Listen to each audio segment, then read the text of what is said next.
Olá, olá, estamos de volta. É um prazer aqui voltar para conversar com vocês no nosso podcast. E hoje vamos falar sobre o clima. Clima que, de certa forma, nos afeta mais intensamente, nós aqui da região sul, né, especialmente Rio Grande do Sul. Mas, aproveitando a estada aqui em Juí, a professora coordenadora do curso de meteorologia da UFSM, a professora doutora Simone Teleginski Ferraz, que veio tratar sobre o tema do El Ninho. A palestra foi sobre mudanças climáticas El Ninho e o que esperar para 2026, 2027. Isso porque a Administração Oceânica e Atmosférica dos Estados Unidos, NOAA, que é a sigla em inglês, confirmou no último dia 11, então é recente mesmo, a formação do El Ninho, fenômeno climático natural que ocorre quando as águas superficiais do Oceano Pacífico equatorial ficam mais quentes do que o normal. E tem aí um outro agravante que a NOAA está indicando mais de 60% de probabilidade de termos um fenômeno muito forte e que afetará fortemente, pontualmente aqui o Rio Grande do Sul, com excesso de chuva. Seja bem-vinda, professora Simone, obrigado por Prazer. aceitar o nosso convite. Paranaense de nascimento, né? Isto, E já está aqui, fez a fundação do curso de meteorologia da UFSM desde 2005, né? isto. E hoje na coordenação do curso de meteorologia que tem se tornado cada vez mais importante e relevante e atraído, né, atenções de grandes multinacionais, né, que vão comprando empresas de meteorologia porque é um serviço e não é só consumido pela população de modo geral, né, mas também por órgãos governamentais, por empresas, por eh, pessoas que são da área do agro, né? Então tem uma relevância cada vez mais importante. Mas o assunto nosso aqui é o El Ninho, né? Que é aquele fenômeno que a gente conhece que traz chuva aqui para a região sul e muito seca e calor para a parte norte do país, né? Exato. Nós vimos de uma condição de neutralidade ou de laninha, né? E agora confirmado, então, recentemente, este fenômeno. De que maneira acontece essa constatação? Acho que de forma mais assim pontual, vamos explicar o que faz com que esse fenômeno ocorra. Tá, o que a gente tem, né? A gente monitora basicamente dois pontos. A temperatura da água superficial do Oceano Pacífico Equatorial, como você comentou antes, bem no meio do Oceano Pacífico, e também a pressão em dois pontos, na ilha de Tahiti e na ilha de Darwin. Por quê?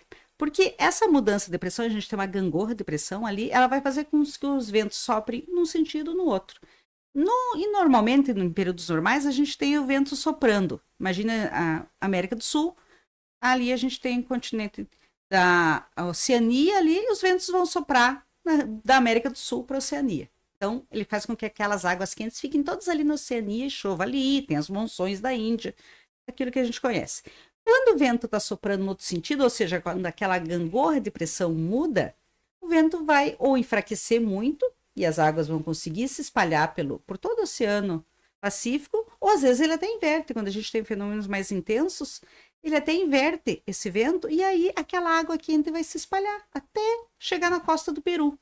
E é essa água quente, então, e essa pressão que a gente monitora, o vento também, eventualmente, para a gente saber se vai aquecer mais ou não. E aí o que acontece? Se antes eu tinha formação de nuvens em cima da Oceania, próximo do continente, onde a gente tem próximo da Índia, se a água quente muda de lugar, a formação das nuvens também vai mudar de lugar. O ar vai começar a subir no meio do oceano, vai formar grandes nuvens ali. Todo o ar que sobe ele tem que descer em algum lugar. Aonde que ele vai descer? Próximo da América do Sul, lá próximo do Norte e Nordeste. Então, o ar que está descendo não deixa formar nuvens, por isso que lá para de chover. Só que, além dessa circulação que a gente tem na região equatorial, a gente tem circulação de ar subindo e descendo da região do Equador para região aqui, mais ou menos, que a gente chama essa região nossa, de latitudes médias, em torno de 30 graus sul, por aí. Então, a gente também tem uma mudança nessa circulação. É essa mudança nessa circulação que vai fazer com que chova mais aqui, Uruguai, parte da Argentina, quando a gente tem El Niño. Porque a gente afeta não só a circulação equatorial, mas a circulação que sai da região tropical para os extratrópicos, onde nós estamos. E aí, quando a gente tem essa mudança, a gente tem mais chuva, a gente tem menos chuva no sudeste também do Brasil, mais calor no sudeste, uma parte da região da Amazônia, El Niños muito intensos, a gente tem Amazônia, boa parte da Amazônia é muito seca, né? A parte mais ao sul da Amazônia é muito seca, acaba tendo muita queimada, né? Então, tudo isso acaba afetando o clima também. Quer dizer, então, em resumo, a água mais quente do oceano, ela provoca mais evaporação Isso. e formação de umidade e nuvens na atmosfera, nuvens carregadas, essa umidade que vão descendo aqui para a região sul. Isso, o ar, né, vai descendo, né? O ar, isso, né? Porque ele vai circulando em toda a atmosfera, né? Ele sobe num lugar, tem que descer no outro, então é isso que acontece normalmente. Então, se ele está subindo num lugar, algum vai descer. Então, quando a gente tem mudando a posição de onde está a água quente, né, a gente muda a posição de onde ele sobe e de onde ele desce. E, consequentemente, isso, uma coisa vai afetando a outra, né? E aí, isso leva um tempo, por isso que o El Niño começa a formar agora, é o período mais ou menos normal, né? No inverno, mas o impacto dele vai ser quando? Vai ser lá na primavera, no início do verão, porque isso leva um tempo, não é uma coisa assim, aqueceu, já vai começar a chover aqui, porque imagine aquecer uma grande quantidade de água, você tem que misturar aquilo, demora, a água que está mais embaixo é mais fria, ela vai subir em outro lugar, da mesma maneira que a gente tem essas mudanças nos ventos, a gente tem mudanças dentro do oceano, né? Então, não é que é quente desde a superfície até embaixo, né? Ele tem camadas mais frias, camadas mais quentes, então tudo isso tem uma circulação que leva um tempo para ocorrer. E essa circulação traz essas nuvens exatamente aqui para a região sul, especificamente. O porquê que nós temos aqui, então, esse efeito de mais chuva? Porque o ar que vai chegar na nossa região, lembra que eu falei que ele muda a circulação, que sai da região tropical para a região sul, o que normalmente a gente tem? A gente tem no verão, o verão é quando mais chove no sudeste, ali chove no verão. Essa chuva normalmente, esse ar mais úmido vai ficar ali.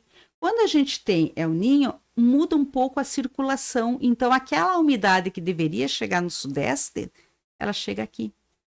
Ela continua aqui, na verdade, porque no período de inverno, outono, a gente tem mais chuva aqui, né?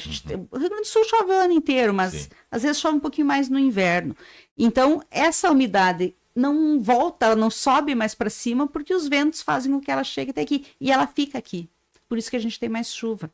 Então, aquela umidade que desceria da região amazônica, que no inverno chega até aqui, e no verão ela fica mais fraca, né? Porque ela vai chegar só ali até o sudeste, porque as frentes estão empurrando. Quando a gente tem El Niño, não acontece isso, ela não retorna para a região sudeste, ela fica só mais na região sul, por isso que chove mais. Bom, e esse aquecimento, como você dizia, é por conta da mudança dos ventos, e nem é por conta de um aquecimento global ou eventos mais pontuais ou mais frequentes, no intervalo mais curto, são por conta do aquecimento global? Onde é que entra? A gente tem duas coisas. O El Niño é um fenômeno natural.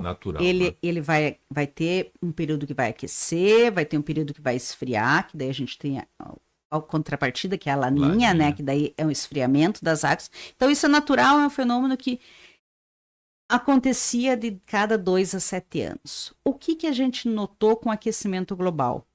As águas estão mais quentes no mundo inteiro. Então, esses fenômenos estão mais frequentes. Enquanto que antes a gente esperava, vai ter um El Niño daqui a 4, 5 anos, a gente vai ter um El Niño, vai ter um grande período neutro, e depois uma laninha, depois outro período neutro, um El Niño e assim por diante. Agora a gente está tendo mais recorrentemente, o nosso último El Niño foi em 2023, antes desse El Niño a gente teve 3 anos seguidos de laninha, que já é uma coisa fora do normal, porque ele dura ali no máximo 12 meses, 18 estourando. A gente teve 3 anos de laninha seguida, que foi aquela grande seca que teve no Rio Grande do Sul. Foi entre 2020 e 2022. Então, esses fenômenos estão mais frequentes. estão mais intensos. E aí, isso sim é por conta do aquecimento global. Porque a gente tem todo um oceano e uma atmosfera mais quente. Se está mais quente, você tem mais energia disponível para gerar eventos extremos. Então, acaba que esses fenômenos, que são fenômenos naturais, eles estão ficando mais frequentes e um pouco mais intensos. Essas nuvens que são mais carregadas, ou essa umidade que vai trazer a chuva aqui, ela vem por esse corredor amazônico ali? Isso. Como nós temos sempre aqui. Como nós temos sempre, exatamente. Porque a umidade que chega no sul do Brasil é uma umidade que sai lá do Oceano Atlântico, né, na região tropical. Os ventos ali, como são ventos de leste, eles trazem umidade do oceano para cima da floresta. Então, eles chegam na floresta, recebem mais umidade, né, porque a floresta é úmida, chega e encontra os Andes. Os Andes é uma parede, porque ela é tão alta que o ar não consegue passar, e ele é muito largo, também não consegue desviar. O que ele tem que fazer? Ele tem que descer. E aí, essa descida de ar, que vem com umidade, que chega aqui para a gente no inverno e que vai ficar mais no entorno do sudeste no verão. E por que ele fica num lugar ou outro? Porque vai depender se é inverno ou verão, quando a gente tem mais diferença de temperatura entre as regiões mais frias e a região mais quente, né, que é o Equador e o Polo Sul. No verão, ele tem menor diferença de temperatura, o vento vai estar um pouco mais fraco. No inverno, como você tem maior diferença de temperatura entre os dois lugares, você vai gerar um vento mais intenso, então ele vai conseguir chegar até o sul. Bom, a classificação que o NOAA está dando para esse fenômeno é de 63% de probabilidade de ser um fenômeno forte, muito forte, né? O que quer dizer isso, professora Simone? Na verdade, não é só a NOAA que está dizendo isso. É um conjunto de vários centros mundiais. Essas previsões de El Niño, elas são feitas por muitos centros mundiais, né? Então a gente tem desde o Brasil faz previsões até centros europeus, na Ásia, enfim, vários lugares que fazem a previsão de como que vai subir a temperatura lá naquela região do Pacífico. Eles preveem exatamente esse aumento de temperatura. E aí, baseado no quanto essa temperatura passa da média, a gente caracteriza se vai ser um El Niño fraco, moderado, forte ou muito forte. Então, todos esses modelos, e aí a gente fala de dezenas de modelos, de dezenas de centros, eles estão mostrando que a gente vai atingir temperaturas no oceano acima dos 3 graus acima da média. Isso é muita coisa para a água, porque uma água a gente sabe que demora muito para aquecer, muito para esfriar. Então, um aumento de mais de 3 graus é muito intenso, e daí já é caracterizado um evento extremo. Em condições normais, subiria quanto? Fica ali em torno de meio grau. É muito fraquinho. Prevendo... Sim, está aumentando 3 graus, 3 graus e meio. E aí, essa probabilidade é o quanto que vai chegar essa temperatura. Mês passado, a gente tinha, todos esses centros estavam dando uma probabilidade de 30% que passasse desses 3 graus e meio. Nas previsões que saíram agora no finalzinho do mês de maio, normalmente ali pelo dia 20, que saem as novas previsões, elas já estão mostrando que essa probabilidade de atingir esses 3 graus e meio até o início da primavera passou para 60%. Então, dobrou a probabilidade de que ocorra vai ocorrer um evento, mas a probabilidade de que ele seja de forte a muito forte já está chegando em 90%. E dele ser muito forte, está em torno de 60%. E o que quer dizer um El Niño muito forte, professora? Um El Niño muito forte é você ter mais energia para jogar na atmosfera. Imagine o seguinte, você vai aquecer uma chaleira numa água no fogo baixo e no fogo alto. O que vai acontecer no fogo alto? Ela vai aquecer mais rápido, vai evaporar mais rápido. Isso. A mesma coisa acontece na atmosfera. Ela vai ter mais energia disponível para gerar eventos mais extremos. Quanto mais alto for essa temperatura, mais você vai ter mais ventos, maior diferença de pressão, a umidade vai estar maior, então você vai ter tudo mais aumentado. Você começa a ter eventos mais extremos. E só que também a gente tem que ter um cuidado nisso, porque às vezes a região onde acontece ali no Pacífico, que essas águas aquecem, às vezes está mais próximo da costa, do Peru, às vezes está mais no meio do oceano. Então, dependendo da onde ocorre esse aquecimento, às vezes um aquecimento muito alto numa região não necessariamente vai afetar aqui. Por quê? Porque ele pode estar mais próximo da Austrália. E aí, aquele ar que desceria na região amazônica não chega ali, ele vai descer um pouco antes, mais próximo da costa do Chile. Então, às vezes, um evento muito extremo não necessariamente vai causar impactos tão extremos. O evento de 2015 e 2016 foi um segundo mais alto em termos de El Niño. E teve poucos impactos no sul. Por quê? Porque a região que aqueceu foi diferente. Por enquanto, o que a gente está notando? Que ele está aquecendo mais no centro do Pacífico, que é onde a gente tem um impacto mais significativo no sul. Mas a gente tem que ir acompanhando as medidas e acompanhando as previsões, e elas ocorrem assim, a cada 15 dias a gente tem uma previsão diferente. Então a gente tem que sempre estar acompanhando para poder minimizar os impactos, né? Esse El Niño muito forte, ele se traduz aí em excesso de chuvas, chuvas mais constantes, volumes elevados.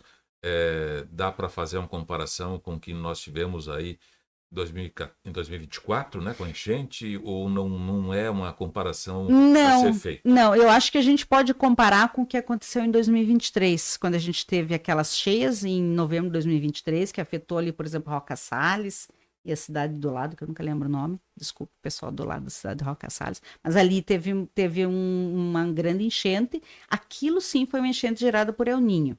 No ano anterior, a enchente. No ano anterior. E em janeiro também a gente teve enchentes na mesma região, ali naquele vale ali, que também foram relacionados com El Niño. Aquelas chuvas de maio já são outros fenômenos que ocorreram porque a gente teve uma junção de várias coisas acontecendo ao mesmo tempo, climaticamente, né? A gente teve frente fria, a gente teve ciclone, a gente teve bloqueio atmosférico, a gente teve ventos intensos vindo da Amazônia, a gente teve... Naqueles dias ali, depois a gente teve 5, 6 tornados no Rio Grande do Sul, teve tornado em Santa Catarina. Então, foi uma junção de fenômenos que ocorreram para gerar aquela chuva extrema que aconteceu num solo que já estava úmido por conta do El Niño que tinha acabado.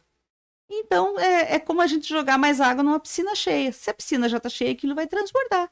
Se a gente joga água numa piscina que está vazia, a mesma quantidade de água não vai fazer transbordar. Então, aconteceu de a gente ter um fenômeno muito extremo, que são fenômenos raros, numa região que já estava um pouco castigada por conta das chuvas. A água não teve como percolar. Não teve como percolar. O que vai acontecer? Ela vai para cima da terra. E aí ela foi um fenômeno muito violento. Você teve deslizamento, você teve transbordamento muito intenso, teve regiões que... A Santa Maria, que é bem na região central, em volta de Santa Maria destruiu tudo, de rios aparecerem em lugares onde não tinha. Por quê? Porque aquilo estava muito violento. E foi muito rápido, e foi uma quantidade de chuva muito intensa. Quando a gente tem El Niño, a gente não espera, por exemplo, 300 milímetros de chuva num dia. O 300 milímetros vai acontecer 15, 20 dias e aquela chuva mais contínua, né? Que dura vários dias, que fica ali aquela murrinha, né? Que a gente fala que fica incomodando, né? Que é diferente de um evento extremo como que a gente teve em maio de 24. Essa é a principal característica para nós aqui. Exatamente. Chuvas contínuas durante... Pode dar enchente, claro que pode, mas ela vai vir mais devagar, né? Não vai ser aquela enchente que a pessoa é pega de surpresa em 2, 3 horas, né? Que foi o que aconteceu. Que foi o que aconteceu. A pessoa saía de casa, estava tudo bem, quando voltava de noite a casa não estava mais lá, né? Teve casos que aconteceu isso, né? Muito bem, esse é o nosso podcast aqui em nome de Cristiano Franco e Calçados Beira Rio, né? Moleca. Também em nome de Márcio Ótica, com a gente aqui. E ainda acrescentando aqui o nosso rol de patrocinadores, em Oncovida, que está conosco aqui, clínica oncológica, que é atendida pelos doutores Edilson Walter, a Rafaela Piccoli e também a doutora Letícia I. Castro. A equipe ainda farmacêutica oncológica Kellen Vitorazzi da Silva compõe a Oncovida, que é a nossa parceira aqui do podcast Elano Beck Entrevista. Estamos conversando com a professora, doutora, coordenadora do curso de meteorologia da UFSM, Simone Teleginski Ferraz, e está conversando com a gente sobre as mudanças climáticas, o El Niño e o que se espera, né, com a confirmação do El Niño, que foi recentemente apontada em dia 11 de junho, né, esse fenômeno que volta a incidir e afetar também o Brasil como um todo. Já falamos aí, professora, com relação a esta questão das características do fenômeno, né? Chuvas mais constantes, que dão acumulados maiores e que podem também causar enchentes, mas de forma mais pontual e talvez seja mais possível, mais previsível, né, de de atacar, né, as consequências do fenômeno. De maneira geral, o Estado estaria preparado? Como é que o senhor tem acompanhado essas questões de prevenção em nível de Estado depois desse evento climático que a gente teve em 2024? Tá, depois de 24, o que a gente nota é que teve uma grande movimentação. Foram organizados comitês no Estado, né? Isso, comitês da sociedade civil, e aí a gente envolve universidades, defesa civil, empresas que estão tentando olhar com um pouco mais de detalhe para o clima e os impactos. A gente viu algumas ações também de tentativa de prevenção, algumas viagens que o Estado fez, né? Por exemplo, foram para a Holanda ver como é que os diques funcionam lá. Eles estiveram recentemente em Oklahoma, que é o estado dos tornados, no Rio Grande do Sul, dos Estados Unidos, para ver como é o que se é feito de prevenção. Então, a gente notou que algumas ações são feitas. É o suficiente? Acho que ainda não. Acho que a gente precisa de mais ações para enfrentar eventos que cada vez vão ser mais rotineiros. E uma coisa que a gente sente ainda falta no Rio Grande do Sul, que seria muito importante, é a gente ter um centro meteorológico gaúcho. Como tem em Santa Catarina tem um centro meteorológico gaúcho, o Paraná tem o sistema meteorológico do Paraná e assim outros estados têm. E o Rio Grande do Sul não tem. Então, isso é um problema, porque você sempre fica refém de previsões meteorológicas, tanto de tempo quanto de clima, que são feitas por empresas privadas. Uma empresa privada, nada contra as empresas privadas, mas eles estão muito interessados em obter lucro. Então, às vezes, a equipe vai ser uma equipe mais reduzida, não vai ter tantos meteorologistas quanto precisa, ou talvez não vai ter um hidrólogo, porque vai ser necessário também quando você tem rios, ou como você tem uma capital como Porto Alegre, que é muito propensa a inundações. Então, quando você tem um sistema meteorológico, você tem uma equipe melhor de pessoas que vão estar mais preparadas para enfrentar esse tipo de problema e auxiliar o governo. Então, isso é uma grande briga da sociedade meteorológica no Rio Grande do Sul de ter um sistema meteorológico gaúcho. É um sonho, né? A gente achou que após esse evento de 24 a gente ia conseguir, e isso ainda não foi possível, né? Mas a gente continua tentando, porque isso aí é uma coisa que é para a sociedade.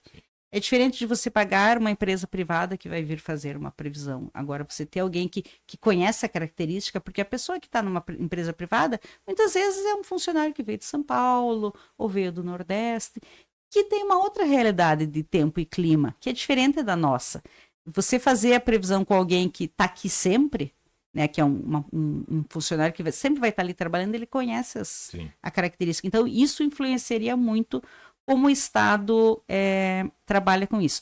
Mas não é só o Estado, as prefeituras também têm que se preparar. Hoje, acompanhando as discussões no seminário do Secretário do Meio Ambiente, eu observei que Ijuí está muito à frente de algumas cidades.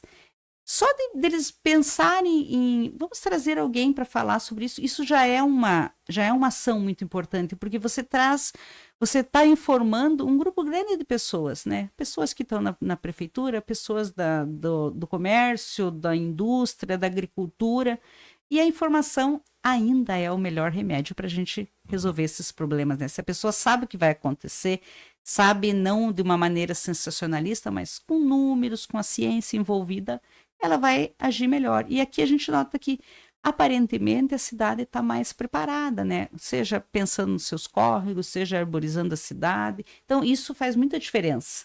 Às vezes, o primeiro que vai ser afetado é o município, além do Estado, né? A ponta do problema está ali no município, né? A prefeitura que tem que resolver se tem alguém que vai ter que sair da sua casa porque vai alagar, ou que mora numa região de escorregamento de terra e vai ter que sair de lá. Então, é a prefeitura que primeiro sente. Então, tem que ser o primeiro a tentar agir, né? E quando a prefeitura já pensa isso de antemão, é muito melhor. Nós falamos da intensidade do El Niño, mas também podemos abordar um pouco sobre o período crítico, né? E quando é que ele atinge o ápice mesmo desse ano de 2026, 2027? Todos os modelos estão mostrando que ele vai ser um El Niño bem típico em relação a período, primavera e verão.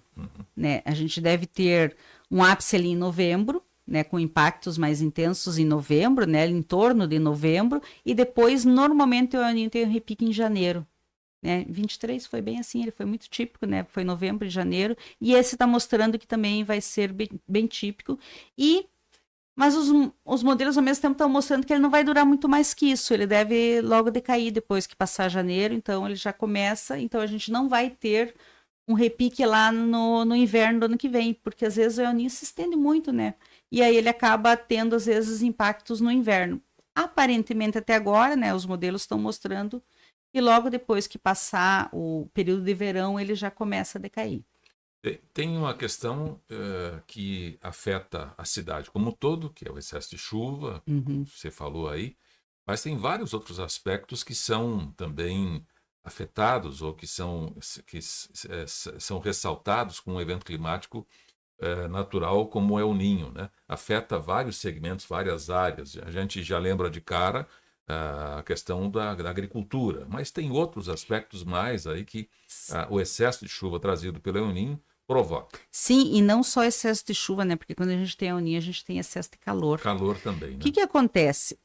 Da onde que vem a energia que a gente usa no Rio Grande do Sul? É produzida no Sudeste. A gente não tem muita energia hidrelétrica produzida no Sul. Com exceção de Itaipu e um pouco da bacia do Uruguai, boa parte da energia vem do Sudeste. Se está mais seco e mais quente lá, vai produzir menos energia. Falta água, né? Vai faltar água. Nossa energia é basicamente hidrelétrica, né? Então vai faltar energia no país inteiro. E aí não é só Rio Grande do Sul, né? É o país inteiro. Então a gente, além de você ter esse problema com energia, você tem ondas de calor mais intensas. Isso é um problema de saúde pública imenso. Sabe que ondas de calor é o fenômeno meteorológico que mais mata no mundo. Por quê? Porque onda de calor vai afetar o idoso, que vai parar no hospital por problemas respiratórios, crianças pequenas. Agora, mês passado, em maio, nem começou o verão no hemisfério norte, na Espanha morreram 180 pessoas na primeira onda de calor. A pessoa, ela morre de calor mesmo, né? Se você não está preparado, você vai morrer de calor. E aí, se você está muito quente, o que a gente faz no Rio Grande do Sul? Liga ar-condicionado. Acaba a energia. Então, uma coisa vai levando a outra, né? Você tem problemas também por conta de zoonose, se você tem um período muito chuvoso e muito quente, quando para de chover, todo mundo sabe que vai ter pernilongo para tudo que é lado. Se é um pernilongo que tem dengue, você vai aumentar muito o caso de dengue, caso de zika, chikungunya, antavírus em alguns lugares. Então, tem uma série de doenças que são doenças que estão relacionadas a muita água e muito calor, né? E aí, se você por trás de tudo isso, ainda você tem um aquecimento global, você só aumenta os impactos, né?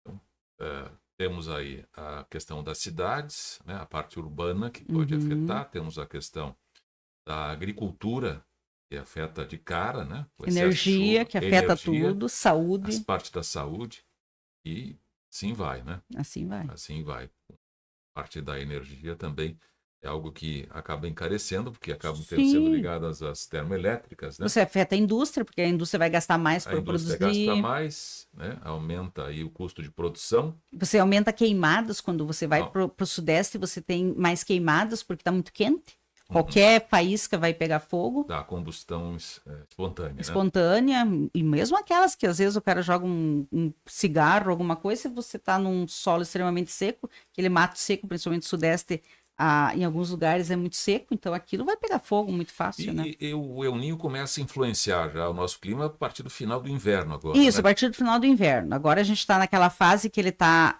ganhando amplitude, né? Ele está aumentando, ele é lento, né? Esse período leva 4 a 5 meses para chegar no ápice, então ele começou agora a aquecer mais, né? Já faz uns 2 meses que ele vem aquecendo, então ele vai atingir um máximo ali em torno da primavera, no verão, né? Então ele fica ali entre de novembro até janeiro, fevereiro, mais ou menos, né? Então ele atinge o ápice e depois ele começa a decair.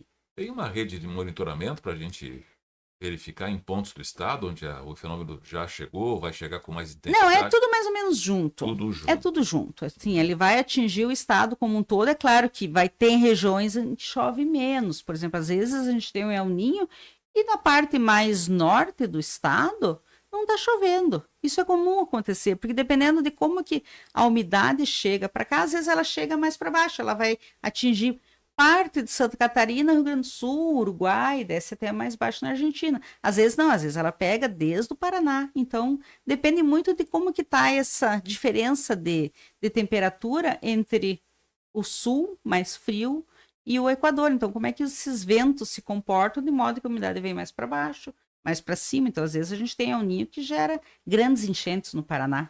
E não chega água aqui. E para a região onde nós estamos, que é a região noroeste, está enquadrada dentro dessa região norte? Ela está mais ou menos... A região noroeste, ela está bem no meio ali, né? Então, ela pega, às vezes, parte do impacto, né? A gente está imaginando que esse impacto ele vai atingir desde Santa Catarina, né? Mais ou menos o que a gente está mostrando as previsões. Na verdade, desde o Paraná, né? Os modelos estão mostrando, assim...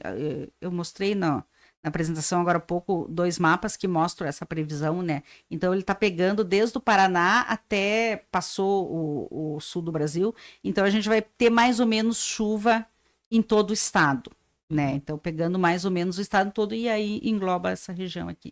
Os municípios você já falou que tem que fazer a sua parte, o estado Sim. também, né?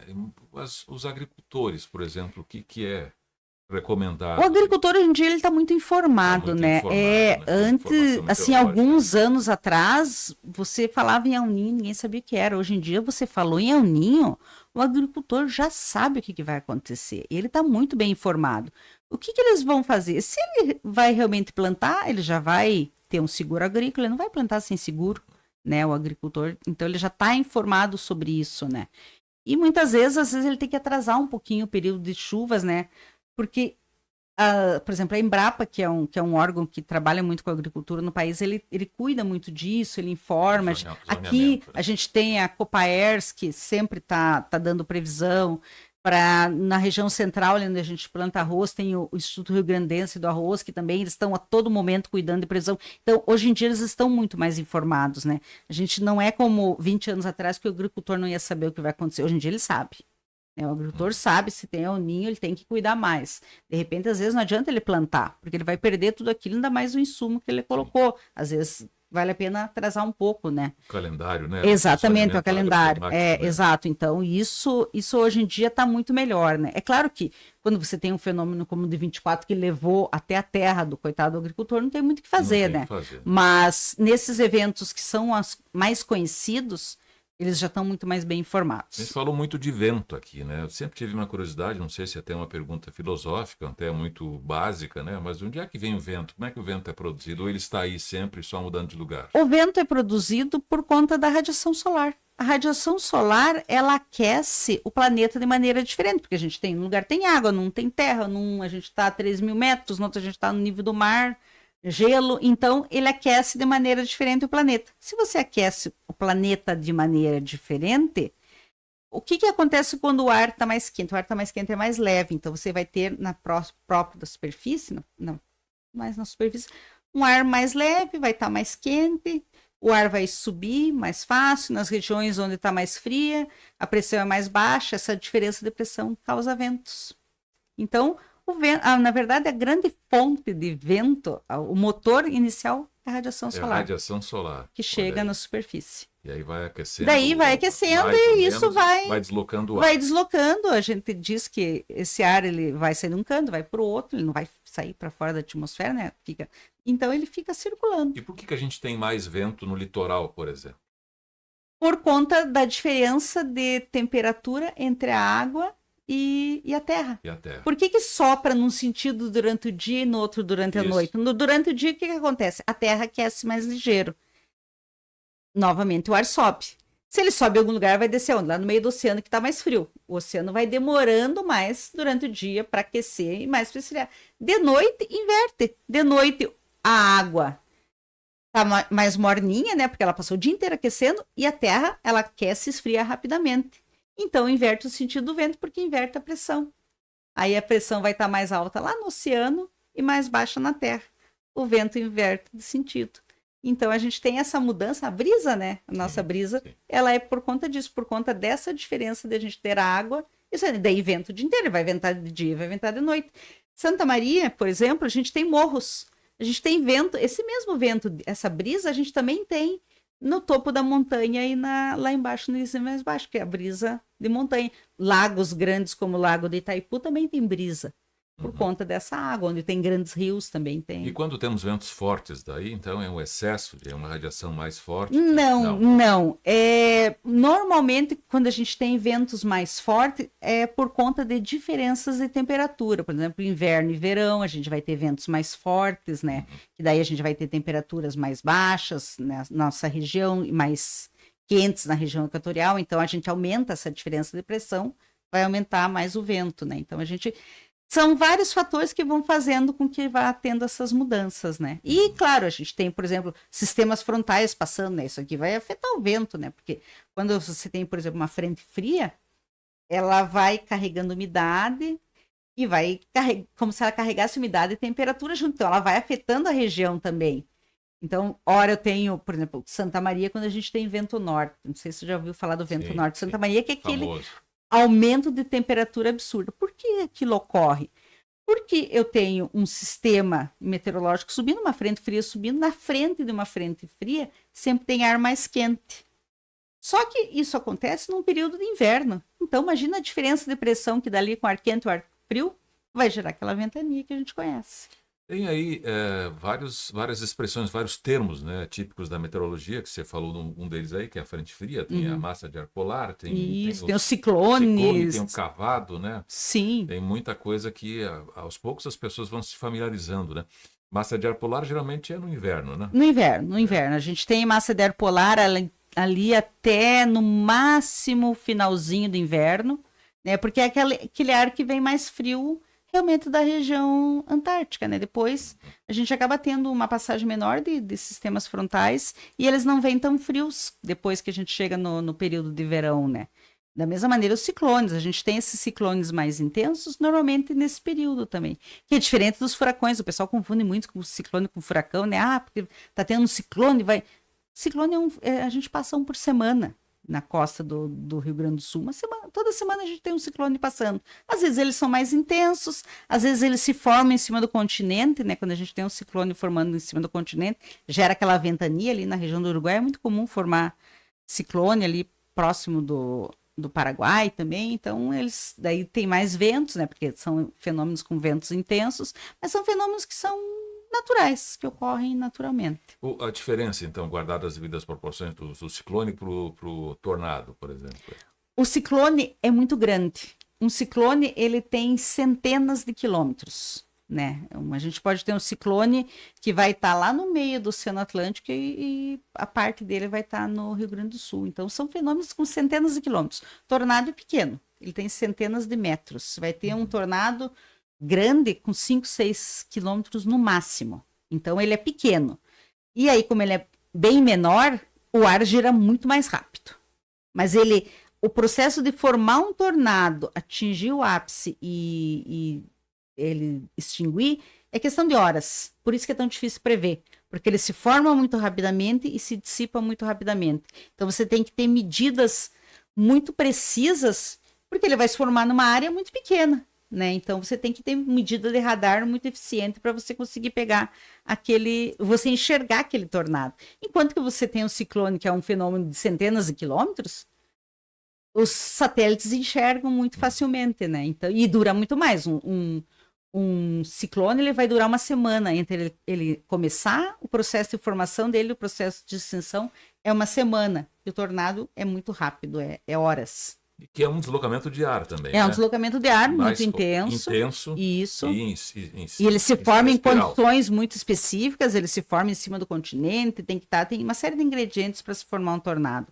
Tem que ter um ar quente, tem que ter umidade, tem que ter vento. Então ele tem uma série de características para se formar. Bom, El Niño vai começar a afetar então o Rio Grande do Sul a partir do final do inverno. E nosso inverno, dá para dizer que vai ser um inverno típico, um inverno característico? Olha, todos os modelos estão mostrando isso. Eu vi a previsão antes de ontem, mais ou menos, o nosso grupo da universidade faz previsão climática e está se mostrando um inverno bem típico, assim, bem normal, nem chuva mais ou menos que o normal. O normal do Rio Grande do Sul é 180 milímetros, mais ou menos, por mês, né? As temperaturas normais também, não tem nada assim que esteja mostrando, por enquanto, que vai ser um inverno fora do que a gente espera normalmente. E aí, vários dias de temperaturas Sim, baixas, né, até negativas. Daí, de repente, dá um calorzinho, porque tem uma frente fria, chove. Por exemplo, essa semana chove sexta-feira, depois já vai limpar o tempo de Tem novo. previsão de neve também? Podemos ter Pode ter um pouco de neve na serra, né? Na serra, não, né? não no estado como um todo, né? Porque a temperatura vai estar mais próxima da média, né? Um pouquinho acima da média só. Então, se tiver, vai ser um pouco de neve na serra e alguns eventos bem específicos, né? Aliás, qual é a diferença de chuva